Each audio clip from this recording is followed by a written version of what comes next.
fast, sitting here praying that this night's gonna last. You got it all on tap, I'm loving your vibe, always have your back. We like all the same tracks, listen all night in the sheets all black. Salam sejahtera Malaysia, selamat datang ke channel Fels Lifestyle. Satu lagi isu hangat daripada Malaysia kini. Kali ini berkaitan dengan Aman Palestin. Pengerusi CEO Aman Palestin hadapi 52 pertuduhan pecah amanah. Ini pasti satu isu hangat dan mungkinkah ini satu tangkapan yang mengejutkan ramai. Sekiranya benar beliau disabitkan bersalah, dapat dibuktikan bersalah. Dua pegawai atasan Aman Palestin Berhad Aman Palestin hari ini mengaku tidak bersalah dan meminta untuk dibicarakan selepas dihadapkan dengan 52 pertuduhan pecah amanah. Artikel pada 15 Februari. Jumlah dana yang terlibat dalam pertuduhan tersebut berjumlah lebih RM20 juta. Di Mahkamah Session Shah Alam, pengerusi eksekutif Aman Palestin Abdullah Zaid Abdul Rahman bersama Ketua Pegawai Eksekutif Syarikat Terbabit Awang Sufyan Awang Piut didakwa melakukan jenayah pecah amanah atas kapasiti mereka sebagai pengarah kepada syarikat Samudra Champa Sdn Berhad yang diberikan amanah atas harta milik Aman Palestin.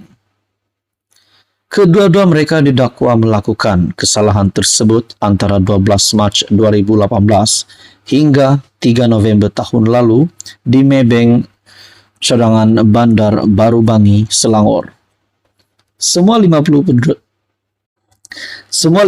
pertuduhan tersebut dibuat mengikut Seksyen 409 Kanun Keseksaan. Selepas pertuduhan dibacakan, Ahmad Akram Garib selaku timbalan pendakwa raya memberitahu kedua-dua pihak bersetuju kadar ikat jamin ditetapkan sebanyak RM1 juta. Separuh daripada jumlah itu akan dibayar kepada mahkamah hari ini, manakala bakinya mesti dijelaskan sebelum 14 Mac depan. Hakim Anita Harun kemudian menetapkan 14 Mac sebagai tarikh untuk sebulan kes tersebut.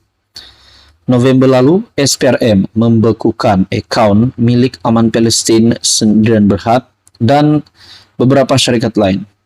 Aman Palestin Berhad dan beberapa syarikat lain membabitkan dana lebih RM15,8 juta.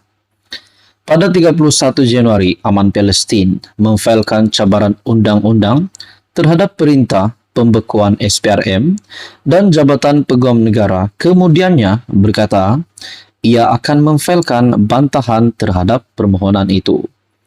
Sekiranya kedua-dua ini didapati bersalah, mungkinkah mereka juga adalah antara jerung yang dicari oleh Perdana Menteri Datuk Seri Anwar Ibrahim. Artikel daripada Malaysia Kini, pengerusi CEO Aman Palestin hadapi 52 pertuduhan pecah amanah. Sekian saja, teruskan bersama di dalam channel ini untuk info yang seterusnya. Hai, hello, salam sejahtera Malaysia. Selamat datang ke channel Fels Lifestyle. Info padu, info hangat disediakan di dalam channel ini. Tuan-tuan dan puan yang amat dihormati, selepas selesai isu pengampunan Najib, mungkin belum selesai sebab masih yang tak puas hati berkaitan dengan isu pengurangan hukuman dan denda yang dihadapi Najib Razak bekas Perdana Menteri. Nah, saudara-saudara, kita bercakap berkaitan dengan 1MDB. Terkini, mesti ada yang tertanya-tanya, di mana Joh Low sekarang? Ataupun Loh Tek Joh. Di mana beliau berada sekarang? Adakah beliau hilang, larikan diri, ataupun ada yang pernah mempersoalkan, adakah Loh Tek Joh sudah meninggal? Nah, itu semua menjadi persoalannya, saudara-saudara. Satu perkongsian terkini daripada Syahbudin Husin. Nak kata apa lagi? Joh Low adalah proksi Najib, kata saksi 1MDB. Nah, saksi 1MDB sudah bersuara. Dan kalau ada yang bertanya, berita berkaitan Loh Tek Joh, nah di sini kita boleh mendengar ulasan daripada Syahbudin Husin.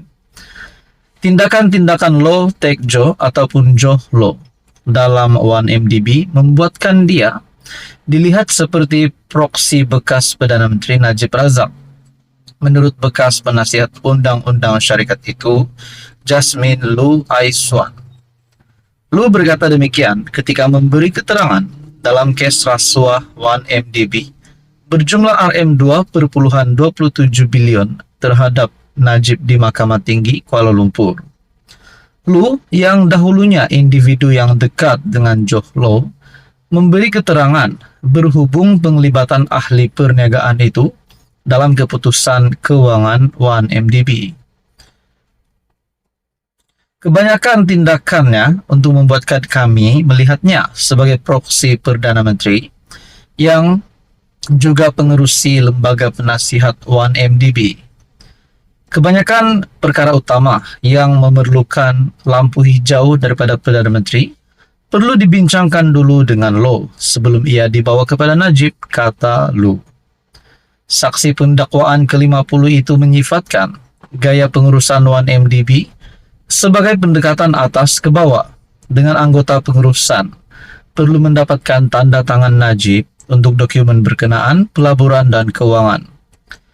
Lu berpandangan ia ekoran perkara 117, memorandum dan artikel pertubuhan 1MDB yang menyatakan persetujuan Najib diperlukan untuk proyek penting dan utama yang memberi kesan keuangan kepada kerajaan. Ini kerana Najib juga merupakan Menteri Keuangan pada masa itu serta mengetuai Menteri Keuangan diperbadankan MKD yang merupakan pemilik penuh 1MDB, katanya. Katanya lagi, dia selaku penasihat undang-undang pada masa itu akan menyediakan Special Rights Redeemable Preference ataupun SSRP secara bertulis. Dan dokumen itu akan diserahkan kepada Joh Low untuk mendapatkan tanda tangan Najib. Bagaimanapun, dia mengakui tidak tahu bagaimana Joh Low mendapatkan tanda tangan bekas PM itu. Lu juga memberitahu yang bekas CEO 1MDB Syahrul Azral Ibrahim Halmi menawarkannya untuk menyertai 1MDB sebagai penasihat undang-undang pada Mei 2011, meninggalkan kerjaannya di UBG Group yang bergaji Rm45.000 sebulan.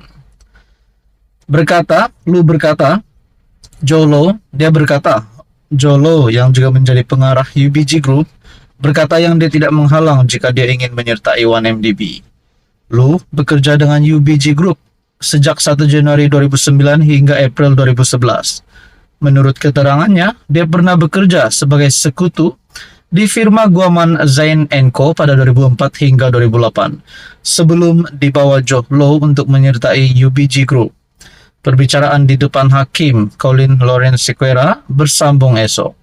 Najib kini dibicarakan atas 4 pertuduhan salah guna kuasa dan 21 pertuduhan pengubahan uang haram melibatkan Rm2,27 bilion dana 1MDB.